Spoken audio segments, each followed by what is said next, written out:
Thrusting outward into space, we gain new perspective on ourselves. How beautiful it is, our cloud-wreathed spaceship, planet Earth. How beautiful and how small. The view from space shows us, as never before, the strict limits for accommodating man's growing numbers and his expanding technology.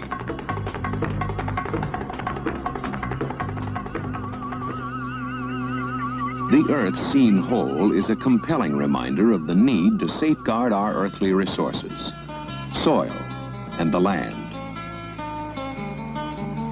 food and fiber, the forests, the rivers, the lakes, the seas, the oceans, minerals, non-renewable treasure. We are ever more aware that man's future on Earth depends on how well he conserves his earthly heritage. We need better ways to inventory and monitor our resources and to learn more about them. Photography from an orbiting satellite can provide the information we need at a cost we can afford. The Gemini and Apollo programs provided the first Earth images useful in studying the planet's resources. These experiments have led to the development of an unmanned satellite system for surveying Earth resources from space. The Western Test Range in California, July 23, 1972. Perhaps no new development in space is more significant than this. Earth's, short for Earth, Resources, Technology, Satellite.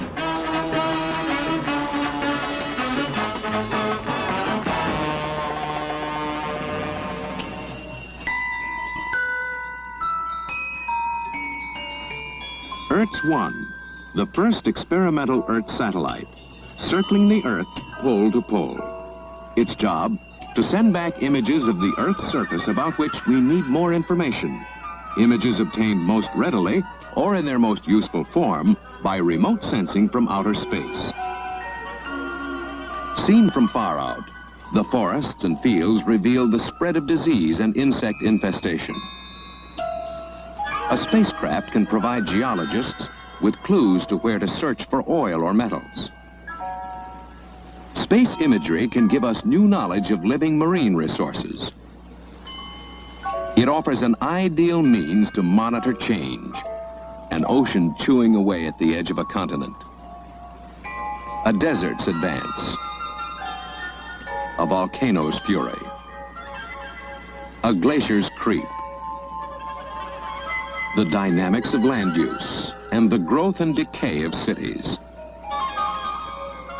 We can map the world from space, and we can update the maps as the world changes. There is no end to the variety of ways space imagery may help us. Pioneer work in interpreting images obtained by remote sensing was carried out at the University of California at Berkeley. A leader among the pioneers, Professor Robert Caldwell.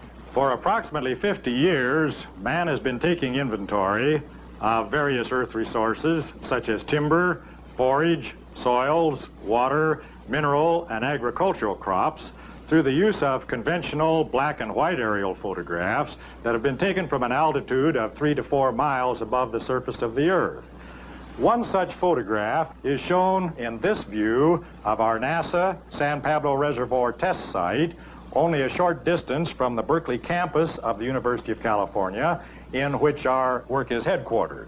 You will notice in this view that we can readily discern differences in muddiness of the water in these two reservoirs.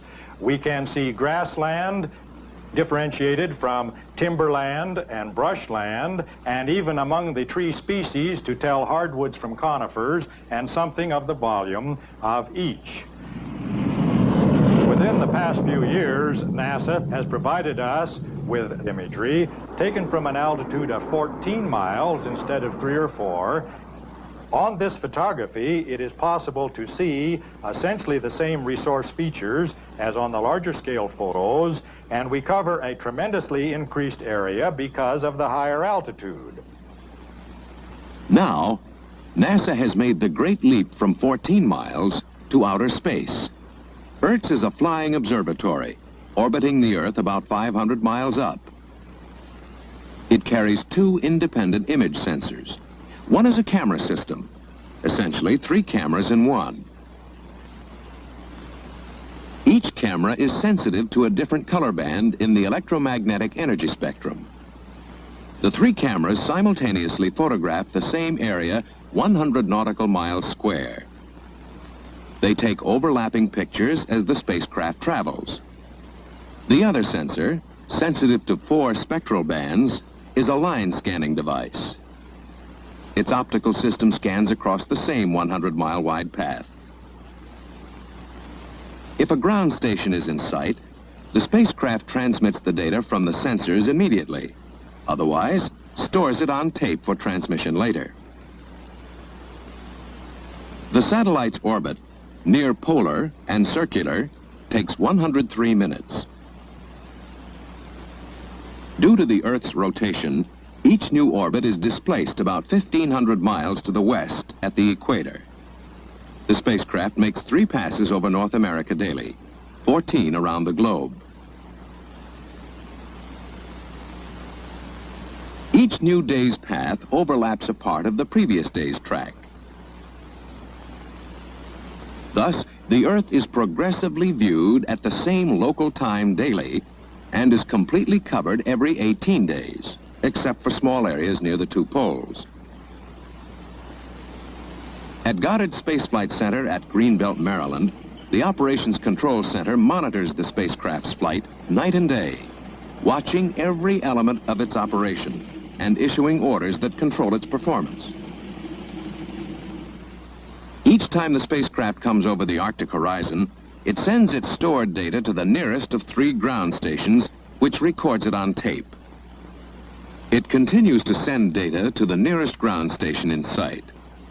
All tapes produced at the Alaska and California stations are shipped by fast mail to the station at Goddard for processing. At the Goddard facility, the data is first annotated as to what each image is and when it was taken. The annotated data is converted to a film negative. The film is taken to the photo lab and developed. The spectral band images are printed in black and white. They may also be combined to form color pictures, using contrasting colors to aid interpretation. The data is also transferred to tapes that can be processed by conventional computers. From the Goddard facility, a daily stream of images and tapes shipped to more than 300 principal investigators, over 100 of whom are in some 35 countries throughout the world. These investigators are using the data obtained from ERTS to study numerous problems involving both the natural and social sciences. This is a satellite photo taken by ERTS-1 from an altitude of more than 500 miles. The entire area shown on this high-altitude aerial photo is encompassed in this small area of the satellite photograph. A view taken from our same vantage point, looking this seemingly short distance to Mount Diablo, shows that it is a tremendous distance away nevertheless. In this area, we see the present boundary of the floodwaters from a recent flood, and by monitoring this every 18 days with photographs from ERTS, we are able to monitor the rate at which the floodwaters recede. In this way, we can relate the mortality of fruit trees and other crops to the length of time they are inundated, which is of value in predicting damage to crops in future floods. Finally, if we look in this same view to the agricultural crops in the Sacramento-San Joaquin Valley, we see one type of crop in this area vineyards associated with sandy soils, an entirely different crop in this area, sugar beets and asparagus in the peat and muck soils, still a third crop in the heavy clay soils, in this case rice, recognizable by its very dark tone, and other crops associated with soil types throughout the area. Earth's imagery, where a single small picture covers a vast area, puts a new premium on interpretive technique. The color additive viewer is all but indispensable for many investigators. Among them, NASA's senior geologist, Dr. Nicholas Short. The color additive viewer is an instrument that uses color filters to enhance certain features of an image we're particularly interested in. For instance, here's a black and white picture of the Monterey Bay area in California, produced by the infrared channel on the Earth's multispectral scanner. Now, if we project this image through a green filter, the lighter gray tones, which are vegetation, such as the farm areas in the Great Valley, will show up more green. By combining different spectral images and trying different filters, we can get a wide variety of effects and choose the one that's best suited to our needs. The investigator uses his ability to associate small color differences in the renditions we've just seen with ground features to get the desired information. Imagery may also be analyzed by isolating individual elements. This is called thematic mapping. In this Earth's image, for example, the open water areas have been extracted and printed separately. Also the ice and snow areas. The U.S. Geological Survey has made thematic mapping a fine art. With the help of a computer and highly specialized equipment, information is produced that enables an operator to write precise instructions to the photo laboratory. When these instructions are followed, a single image may be subdivided into as many as 20 different foils, one showing only water, one for ice and snow, others showing forest, open fields, crops, bare soil, massed works of man, and so on. Laramie, Wyoming.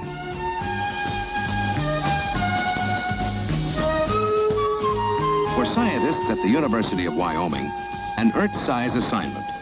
The state itself, Wyoming and its natural resources. The Wyoming project is multidisciplinary and includes such areas as botany, geology, zoology, plant science, and physics. It looks as though Wyoming will supply energy for a good part of the country, and we hope we can do it without pollution. We hope through the use of ERTs... Professor Robert Houston, head of the geology department at the State University. Study of the natural resources of the state of Wyoming. And we think in integrating all of these programs, the ERTs, the U-2, and the multi-level viewing with low-level aircraft, we will have a very suitable program for studying our natural resources. On the day of the Earth's flyover, ground conditions are tested. At the same time that the satellite swings toward Wyoming 500 miles up, a NASA C-130 prepares to make its imagery run over the same terrain at 20,000 feet. The aircraft carries more sensors than the satellite, and its images will be rich in detail. But it will not get the big picture. It will not return periodically, will not monitor. Plane and satellite complement each other. Wind 40 westerly. 40 westerly, got it. Humidity 40. Okay. Temperature 68. 68, check. Solar radiation is reading. Good. For the scientists who are evaluating Earths, the multi-level approach using ground information, aircraft information, and space information is invaluable. Ron, let's see if we can identify some of these faults you found on the aircraft imagery on Earths. All right, Bob, on the aircraft image, we've got about 3 miles of a fault here. If we look at this on the Earth's image, we can extend it to about 60 miles. The more exciting is one down here on the Earth's image, a very major structure, cuts across the whole mountain range. We've never known about it before until we had the Earth's image. I wonder if we extended that into the basin. If we could, it might be useful in petroleum exploration. Possible. So this makes a target out in the field to go look at on the ground. The rugged Wyoming terrain, yielding up secrets of her natural resources. But ERTS does not just help us to know nature's work better, man's work as well. At Dartmouth College, Professors Robert Simpson and David Lindgren are putting ERTS to work in regional planning. We here at Dartmouth are concerned about a pressing social and economic problem, urban sprawl, and conversely, with a disappearing resource, open land. Our general area of interest is that highly urbanized section of the eastern seaboard, which extends from Boston southward to Washington, and to which has been given the name megalopolis. Our specific area of interest is the New England section of it. Increasingly, the spreading problems of megalopolis require a broader base treatment than that of individual metropolitan areas. This is an ERTS photograph of southeastern New England, Long Island Sound, the Atlantic Ocean, the face of Cape Cod, and Boston. By enlarging this area, which corresponds to the state of Rhode Island, we can make a land use map of that area. There it is along 44, the commercial ribbon development that we're going to have to throw in with the industrial category. That's right. We find that on the Earth's imagery, we can recognize at least 8 different land use categories, each represented on the completed map by a different color. The red represents a combination industrial commercial, the orange multifamily housing, the yellow single-family housing. We use green to represent woodland, blue for water, black for transportation, and brown for agriculture. The vacant areas are clouds on the photograph. The next step is to tabulate information from the map and input it to a computer. One commercial, one single residential, now multi, 2 clouds. The immediate response available with the Dartmouth time-sharing system makes the database not only a display vehicle, but an invaluable research tool as well. We've learned enough now to know that ERTS is a valid land use study tool for regional planning. Yes, this gives us a new capability. We can monitor change, and we can keep track of growth, and we can tell whether that growth is, in many cases, a healthy form of growth or an unhealthy one. The flow of ERTS images is but the onset of a vast volume of space imagery to come. So vast that to study it, we shall need all the aid from technology we can get. At Purdue University, at the Laboratory for Applications of Remote Sensing, they are pioneering in the use of the computer to analyze images. Professor David Landgrebe and his associates start with the computer-compatible tape that contains the imagery data, and the computer processes the image. In order to give the computer the information it needs to make its analysis, the investigators must know what's in the area covered by the image. They get this ground truth, as it is called, by making on-the-spot checks of what actually is there. Spectral readings taken close up support the research. Training the computer, the investigator identifies specific shades of gray as, say, corn, soybeans, water, and so on. Once the computer knows these spectral signatures, it can identify what they represent anywhere in the image, and it can print out its findings in whatever form the investigator requests. At the Earth Satellite Corporation, a privately owned company, Dr. Robin Welch and his associates use low-flying aircraft to speed up ground truth studies. In a typical agricultural investigation, the farm fields are plotted from an ERTS image. We'll get it tomorrow if the weather clears. But we want to get these agricultural crops before they change much. And what we're going to do is get the crop types plotted on this map as Steve and I fly it, and then we'll give those to you. Field by field, pilot and observer collaborate on the identity of each crop, doing in a few hours what would take days by car and on foot. Of course, we've got the coordinate location so that your computer people will be able to just take that and enter right off the chart to train the computer as to what these agricultural types are, and I think they're accurate. But there are other parts of the world where ground truth is not yet accessible, where remote sensing plays a special role. One who knows this well is Mr. George Gritch, Chief of the Branch of Alaskan Geology, U.S. Geological Survey. I've been studying some of the latest ERTS imagery of Alaska. Alaska is ideally suited to remote sensing. Transportation is limited, terrain is rugged, and includes some of the highest mountains and some of the greatest snowfields in North America. As this tectonic map indicates, the geology is complex, but we believe that with the use of the satellites, we can map out the geology and help delimit some of the mineral resources. Our Earth-A investigations in Alaska started with a remarkably cloud-free picture of the state that was taken by the weather satellite, the Nimbus weather satellite, in 1970. Studying this photo, geologist Ernest Lathram noted lines that seemed to be hitherto undiscovered faults. Now we are using Earth's imagery to determine the relationship between these previously unsuspected faults and the mineral resources of Alaska. If we compare the mineral deposits in Alaska to the linears shown on the Nimbus photograph, we can see a very definite relationship. For instance, at the intersection of these two linears, there has been a major copper discovery made recently. Now, on one of our first Earth's images, we see that in this area, there is indeed a fault along that strike. In Alaska, Earth's imagery is also being used to improve and refine maps of the permafrost, perennially frozen ground that comprises 85% of the state's terrain in a variety of forms, and that poses engineering problems for man-made undertakings. Another way Earth's imagery is being used is to monitor geologic hazards, such as volcanic eruptions, earthquakes, floods, glacial surges, and other potential dangers to man and his environment. But it is not just in northern climates that Earth's imagery is being used to help deal with questions of ecology. As biologists have long known, wetlands are among our most valuable ecological assets, serving a series of life cycle and food production functions.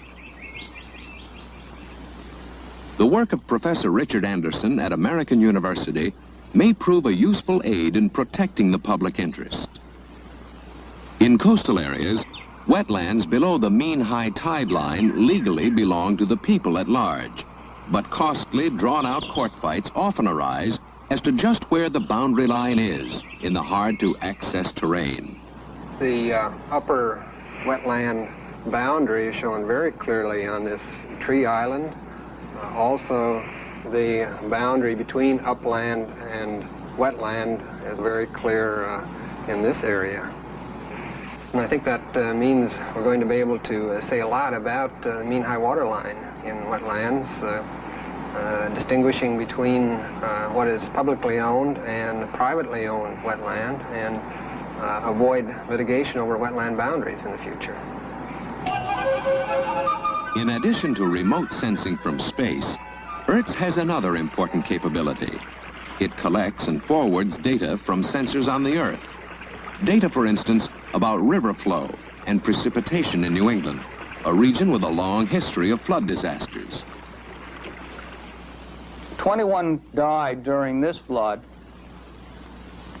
March 1936 was Saul Cooper, in charge of the Flood Control Division, New England region, Army Corps of Engineers. Hurricane Diane in August 1955 caused this region its worst catastrophe. 90 people lost their lives and damages of almost $500 million were experienced. To prevent such waste of human life and resources, the U.S. Army Corps of Engineers has built 35 flood control reservoirs strategically spotted from Connecticut to Maine, many local protective works, and several hurricane barriers. To maximize the effectiveness of this system, we created an automatic data collection network with radio reporting. The network funnels hydrologic data, river levels, tidal elevations, rainfall and the like, to the Corps' Regional Control Center at Waltham, Massachusetts. Now they are experimenting to improve the system by using ERTs. At some 25 stations, sensors are producing hydrologic data as well as water quality information, where rivers are being treated for pollution. Every 3 minutes, this Earth's platform transmits the data out to space. If the spacecraft is on a line of sight, it relays the data to a ground station. The data is forwarded via telephone lines to Waltham, where a computer processes it to obtain information that is useful in planning and invaluable in emergencies. Of course, the big payoff will come during the next flood emergency. In this room and around these tables, we gather to coordinate the flood control activities. Through data collection and space imagery, Earth opens a door to new understanding of the world we live in. The door is open to all. At the center of the continent, at Sioux Falls, South Dakota, the U.S. Geological Survey operates a data center that receives, catalogs, and stores a daily flow of Earth's and high-altitude aircraft imagery. Simultaneously, orders for pictures pour in by phone and mail. The computer queried as to what is available. Would you like to buy an image of a 100-mile square piece of the Earth where you live? The computer will search, tell what's available, process your order, and issue instructions to the laboratory. Daily, a mounting volume of imagery going to a long list of subscribers at universities and research agencies, as well as individuals around the world, providing us with a more complete view of that world than we've ever had before.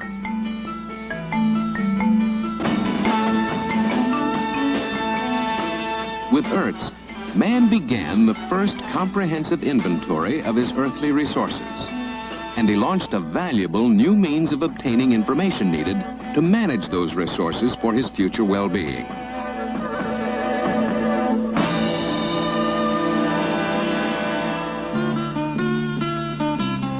Earth's, a new chapter in space, is in fact a new chapter in man's effort to prove himself worthy of his earthly heritage.